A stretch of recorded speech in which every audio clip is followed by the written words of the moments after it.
Hello my dear students, कैसे हो आप सब। Welcome to infill official. मैं हूँ राज और हम पढ़ रहे थे क्रॉस इलास्टिसिटी ऑफ डिमांड। इसमें फर्स्ट लेक्चर में हमने देखा मीनिंग एंड एग्जाम्पल, और इस लेक्चर में हम जो तीनों के तीनों टाइप्स दिख रहे होंगे वो क्लियर कर देंगे और आपका जो टॉपिक है क्रॉस इलास्टिसिटी का वो खत्म हो जाएगा। ठीक है, तो फर्स्ट टाइप आप देख पा रहे होंगे जो कि है पॉजिटिव क्रॉस इलास्टिसिटी। ठीक है, यहाँ पे आपको पॉजिटिव वर्ड दिख रहा होगा, दैट मीन्स कि एक बढ़ रहा है तो दूसरा भी बढ़ रहा है। ठीक है, तो ये जो टाइप है वो हमने ऑलरेडी सीख लिया है। कहाँ पे सीखा हमने? जो टी एंड कॉफ़ी का एग्जांपल लिया, ये वही टाइप है। ठीक है, जहाँ पे हमने देखा था कि टी की प्राइस भी 2 रुपये थी एंड कॉफ़ी की प्राइस भी 2 रुपये थी। कॉफ़ी वाले ने अपनी प्राइस बढ़ा के कितनी कर दी थी? 3 रुपये कर दी थी, और इसकी वजह से जो टी की डिमांड थी वो 100 से 200 हो चुकी थी। ठीक है, तो ये वस्तु हमें देखने को मिली थी। तो हमको इन शॉर्ट क्या देखने को मिला? प्राइस किसकी बढ़ी? कॉफ़ी की। प्राइस किसकी बढ़ी? कॉफ़ी की। और उसका रिजल्ट हमें क्या देखने को मिला? डिमांड बढ़ी किसकी?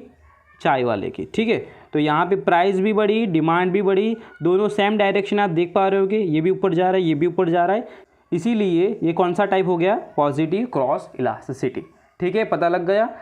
इसके डेप्थ में मैं नहीं जा रहा क्योंकि ऑलरेडी मैंने इसको फर्स्ट लेक्चर में बहुत अच्छी तरीके से सिखा दिया है, तो वहाँ पे जाके आप ज़रूर से देख लेना अगर आपने नहीं दिखा तो टी एंड कॉफ़ी में हमें पॉजिटिव क्रॉस इलास्टिसिटी देखने को मिलता है। और एक और चीज़ अगर आप गौर से ध्यान देते हो तो आपको एक नई चीज़ देखने को मिलेगी, जो कि है यहाँ पे हमने एग्जाम्पल लिया है टी एंड कॉफ़ी, और ये जो एक दूसरे से क्या है? सब्स्टिट्यूट्स है, दैट मीन्स अवेजी वस्तुएं है। और इसीलिए अगर आपके एग्जाम में ये क्वेश्चन आ जाए कि पॉजिटिव क्रॉस इलास्टिसिटी किस वस्तुओं में देखने को मिलती है, तो वो है सब्स्टिट्यूट गुड्स, अवेजी वस्तुएं।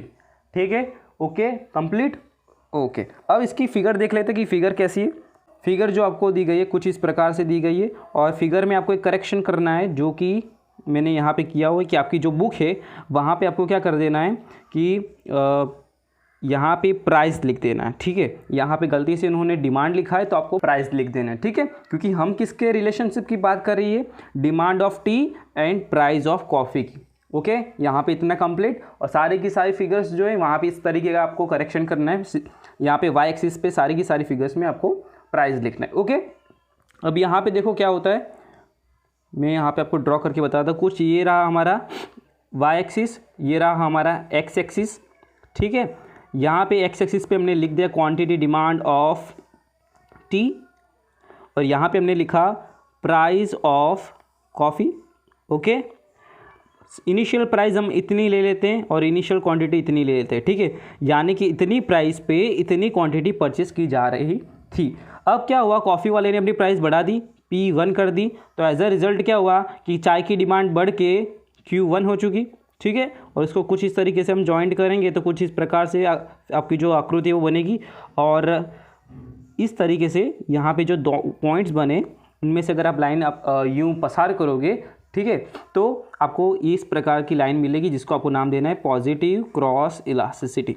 ठीक है, ये लिख देना है, फिगर ख़त्म। एग्जैक्ट आपको कुछ इस तरीके के देखने को मिलेगी अगर आप अच्छी तरीके से स्केल का यूज़ करते हो, पेंसिल का यूज़ करते हो तो। ठीक है, ओके, चलो, तो ये होगा फर्स्ट टाइप। अब सेकेंड टाइप जो है वो है आपका नेगेटिव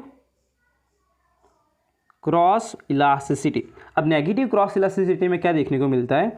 नेगेटिव क्रॉस इलास्टिसिटी में कि जब प्राइस बढ़ती है तो डिमांड गिरती है। ठीक है, ये चीज़ देखने को मिलती है, बट यहाँ पे हम बात कर रहे हैं क्रॉस इलास्टिसिटी की। ठीक है, तो हम यहाँ पे ले लेते हैं एग्जांपल पेट्रोल एंड कार का।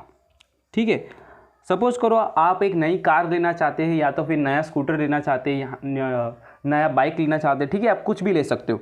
अब जब पेट्रोल के प्राइसेस बढ़ रहे, ठीक है, बढ़ते ही जा रहे, तो इसका इम्पैक्ट क्या होगा कि कार में अभी कार चलाना कितना महंगा हो जाएगा। ठीक है, तो सब लोग जो भी कार लेने को सोच रहे हैं वो भी सोचेंगे, एक बार दो बार सोचेंगे, विचार करेंगे कि अगर हम कार लाते हैं तो यहाँ पे फ्यूल का जो खर्चा है वो बहुत बढ़ जाता है, तो इससे बेहतर यही होगा कि हम अगर इलेक्ट्रिसिटी वाली कार लाए तो बहुत बेहतर होगा। इलेक्ट्रिसिटी वाला स्कूटर, इलेक्ट्रिसिटी वाला बाइक ला दे, बहुत बढ़िया रहेगा। तो एज ए रिजल्ट जो कार है पेट्रोल वाली उसकी डिमांड गिर जाएगी। ठीक है, अब देखो कार वाले ने कुछ नहीं किया यहाँ पे, वो बेचारा अपना शोरूम खोल के बैठा है, बट यहाँ पे पेट्रोल वाले ने क्या किया? अपनी प्राइस बढ़ा दी। ठीक है, पेट्रोल के दाम बढ़े, उसका रिजल्ट क्या देखने को मिला कि कार की डिमांड गिर गई। कार की प्राइस तब भी 2.5 लाख थी, आज भी 2.5 लाख है, बट तब भी उसकी डिमांड गिरी। क्यों गिरी? क्योंकि पेट्रोल वाले ने अपनी प्राइस बढ़ा दी, पेट्रोल के दाम बढ़ गए। ओके, ये आपको पता लगा, यानी कि पेट्रोल के प्राइस बढ़ने से कार की डिमांड गिर रही है। ठीक है, ओके, पता लगा आपको। तो यहाँ पे आप ध्यान से देखोगे कि पेट्रोल के प्राइस क्या हुए, इंक्रीज हुए, और एज अ रिज़ल्ट कार की जो डिमांड है वो डिक्रीज हुई। दोनों एरोस एक दूसरे के विपरीत जा रहे, दैट मीन्स हमें नेगेटिव इलास्टिसिटी देखने को मिलती है। ओके, अब एग्जैक्ट इसको हम फिगर में ड्रॉ करते हैं, कैसे दिखती है।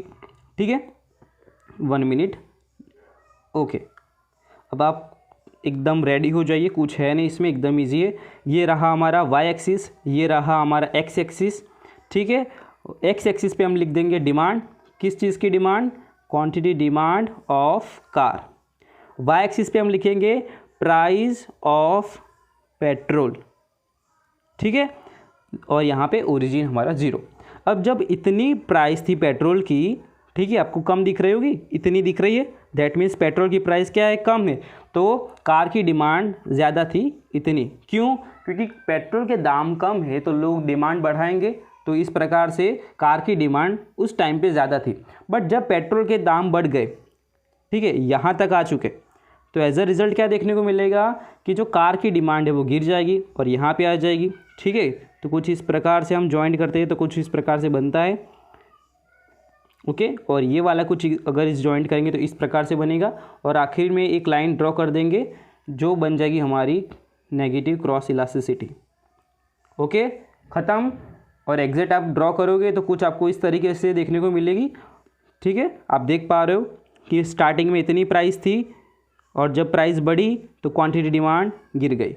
ठीक है, और अगर एक चीज़ आपने यहाँ पे नोटिस की, तो हमने एग्जांपल लिया यहाँ पे पेट्रोल और कार का, और आप अगर ध्यान से देखोगे तो कार क्या पेट्रोल के बिना चल सकती है? नहीं चल सकती।